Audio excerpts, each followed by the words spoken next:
16h-18h, Elliott Deval sur Europe 1. 17h45 sur Europe 1, la dernière partie du 16h-18h. On est toujours avec Gauthier Lebret, Jules Torres, Charlotte Dornelas et avec Gabriel Cluzel. Notre invitée Raquel Garrido, merci d'être avec nous. Vous étiez candidate aux législatives. Vous avez perdu lors de cette élection législative et vous venez de créer avec les dissidents, ceux qui ont été purgés de la France insoumise, un nouveau groupe, l'Association pour la République écologique et sociale, ce qui a valu d'ailleurs un échange assez musclé avec un certain Adrien Quatennens qui vous reproche d'avoir créé ce groupe avant la dite purge, et vous lui avez répondu: parmi le tas de très bonnes raisons d'adhérer à l'après, ce sera un lieu ouvert et bienveillant, loin des pratiques toxiques et des abus de pouvoir. Vous n'y croiserez pas Adrien Quatennens. Bonjour l'ambiance au nouveau Front Populaire. Raquel Garrido, bonjour. Bonjour. Alors, quel est l'objectif de ce nouvelle association, je le rappelle, pour la République écologique et sociale, l'après ? Écoutez, vous avez vu comme moi que le pays est dans une situation assez tendue, assez instable. Et il y a, selon mes camarades et moi, besoin d'une gauche qui sait où elle habite et qui a des objectifs clairs de prise de pouvoir et une stratégie pour prendre le pouvoir. Alors pour nous, ça passe par le fait d'assurer qu'il y ait l'unité d'abord de la gauche et des écologistes, qu'il y ait un programme de transformation sociale qui puisse parler à toutes les majorités sociologiques. Quand je parle de majorité sociologique, ça veut dire que ce sont les Français où qu'ils vivent, qu'ils soient en centre-ville, qu'ils soient dans les quartiers populaires ou qu'ils soient dans la ruralité. Et puis ça passe aussi par une certaine éthique du pouvoir et donc une certaine crédibilité démocratique. Voilà. Et donc ce sont toutes ces choses-là qui ont fait défaut selon nous, notamment à la France insoumise, et qui nous ont poussé déjà depuis plusieurs mois à essayer de travailler à forger des traits d'union, d'abord au sein de la gauche, et ça a marché en quelque sorte, puisque nous avons pu voir que le fruit de notre travail au mois d'avril-mai avait aidé à ce que, au mois de juin, se constitue le nouveau Front Populaire.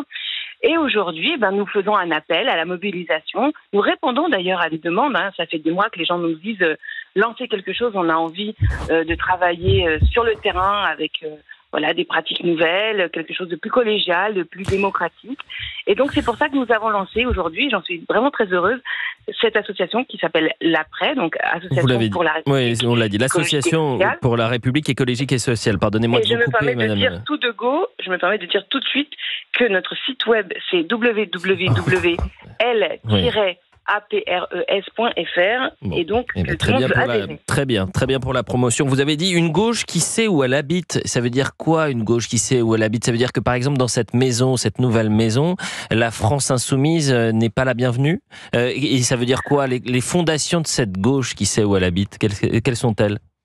Je pense que là, pendant la période des élections européennes que nous avions vécues, donc jusqu'au 9 juin, nous étions dans une phase d'agressivité mutuelle très forte, de tension, de volonté de singulariser et de brutaliser.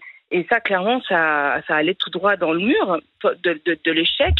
Et finalement, la dissolution a provoqué en une semaine, en 10 jours, un mouvement de réunification qui autrement aurait peut-être mis 2 ans. En tout cas, nous, c'est comme ça que nous le prévoyions.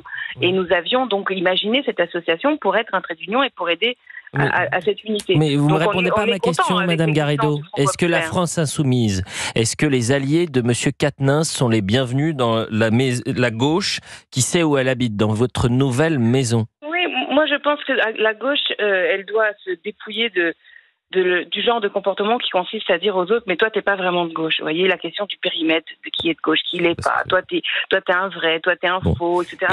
C'est gauchiste, c'est agressif. D'accord. Et donc c'est pas bien que les gens le fassent, et c'est vraiment certainement pas moi qui vais le faire. Moi, ce que j'essaie au contraire, c'est de créer un espace bienveillant, comme vous l'avez dit tout à l'heure, vous l'avez rappelé, dans lequel les gens se sentent respectés, dans lequel on peut adhérer, parce que ça, pour moi, c'est très important à la démocratie. C'est-à-dire, c'est Est-ce que vous aviez l'impression que c'était antidémocratique, la France insoumise ? La France insoumise, on ne peut pas adhérer. C'est une association, loi 1901, dans laquelle il n'y a que 3 adhérents. Les autres sont sommés soit de militer, soit de faire des dons.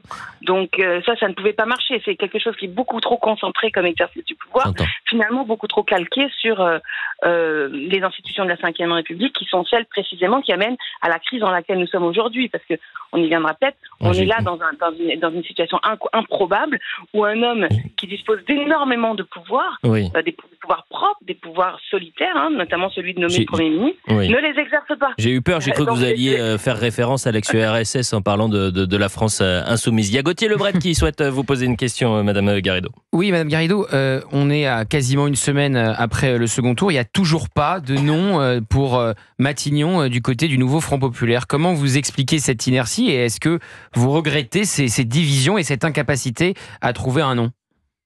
Non, je pense qu'en plus, c'est une très mauvaise compréhension de la Constitution que de penser que c'est en réalité aux députés ou aux partis de nommer un Premier ministre. L'article 12 de la Constitution est extrêmement clair. C'est le président de la République seul qui dispose de ce pouvoir. Donc, si vous n'avez pas, au moment où nous parlons, un Premier ministre dans ce pays, ça n'est de la faute que à une seule personne. Enfin, il y a des négociations qui sont en cours. Bah oui. Oui, bien sûr, c'est normal. C'est normal, c'est le bloc. Et on voit toutes les divisions. Qui est le premier, et c'est normal qu'il travaille à proposer un nom. Mais je rappelle quand même à tout le monde, pour que les choses soient très très claires, que quand bien même il y avait un nom qui sortirait du chapeau, pour ainsi dire, ça ne donne aucune garantie que le président nomme cette personne. Madame Garrido, il nous reste une petite minute, malheureusement. Maintenant d'exercer son pouvoir. C'est fou, il a le pouvoir, il l'exerce pas. Donc on fait comment, en fait?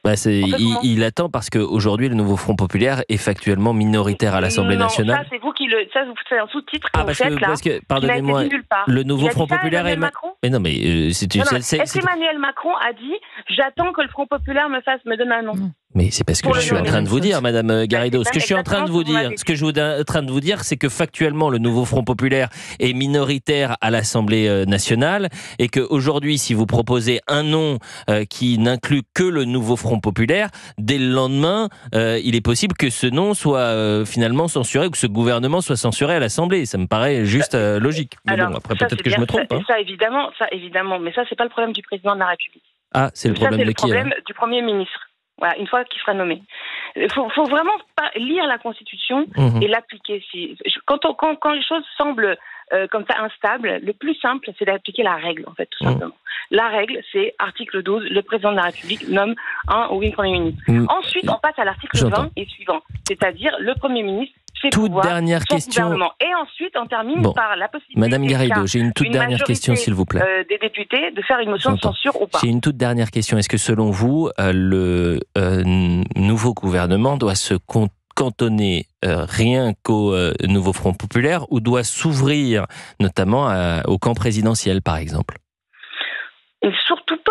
Il ne faut surtout pas que ce soit ouvert aux macronistes. Je ne comprends pas cette idée de ces gens qui gouvernent depuis 7 ans, qui ont mis le pays sans dessus-dessous, qui ont exonéré les milliardaires de paiement d'impôts à hauteur de 50 milliards d'euros par année, appauvrissant non seulement les Français, mais aussi les services publics, l'école, l'hôpital, la police, et ainsi de suite.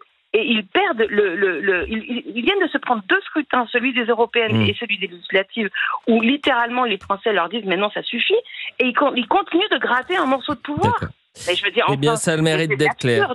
Merci beaucoup, Madame Garrido, d'avoir réagi en direct sur Europe 1. Je rappelle que vous venez de créer et de fonder avec les dissidents, les frondaires, les purgés, je ne sais pas comment on les appelle, l'association pour la République. Nous sommes ou alors, c'est quoi la contraction entre insurgé, entre insoumis et purgé? C'est insurgé. Voilà. C'est bien dit. Ça sera le mot de la fin. Merci beaucoup, Raquel Garrido, l'association pour la République écologique et sociale.